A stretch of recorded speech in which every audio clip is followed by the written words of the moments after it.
بسم اللہ الرحمن الرحیم قل يا أهل الكتاب تعالوا إلى كلمة سواء بيننا وبينكم ألا نعبد إلا الله ولا نشرك به شيئا ولا يتخذ بعضنا بعضا أربابا من دون الله فإن تولوا فقولوا اشهدوا بأننا مسلمون۔ تم فرماؤ اے کتابیو ایسے کلمہ کی طرف آؤ جو ہم میں تم میں یکساں ہے، یہ کہ عبادت نہ کریں مگر خدا کی اور اس کا شریک کسی کو نہ کریں، اور ہم میں کوئی ایک دوسرے کو رب نہ بنا لیں اللہ کے سوا۔ پھر اگر وہ نہ مانے تو کہہ دو تم گواہ رہو کہ ہم مسلمان ہیں۔ يا أهل الكتاب لم تحاجون في إبراهيم وما أنزلت التوراة والإنجيل إلا من بعده أفلا تعقلون۔ اے کتاب والو ابراہیم کے بارے میں کیوں جھگڑتے ہو؟ توریت و انجیل تو نہ اتری مگر ان کے بعد، تو کیا تمہیں عقل نہیں؟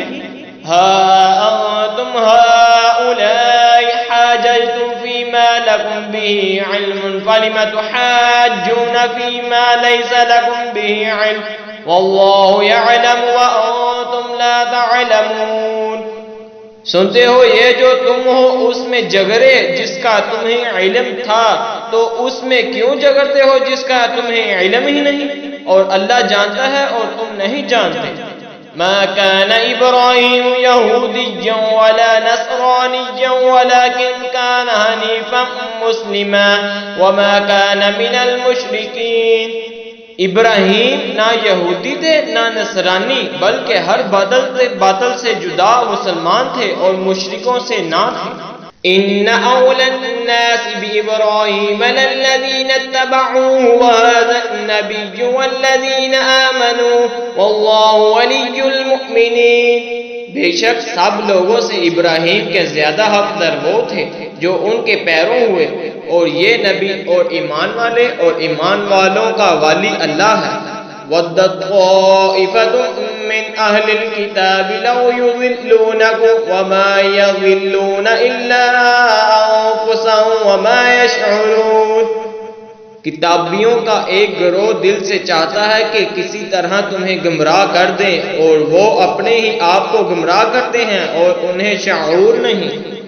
يا أهل الكتاب لم تكفرون بآيات الله وأنتم تشهدون۔ اے کتابیو اللہ کی آیتوں سے کیوں کفر کرتے ہو حالانکہ تم خود گواہ ہو۔ یا اہل الکتاب لم تلبسون الحق بالباطل وتکتمون الحق وانتم تعلمون۔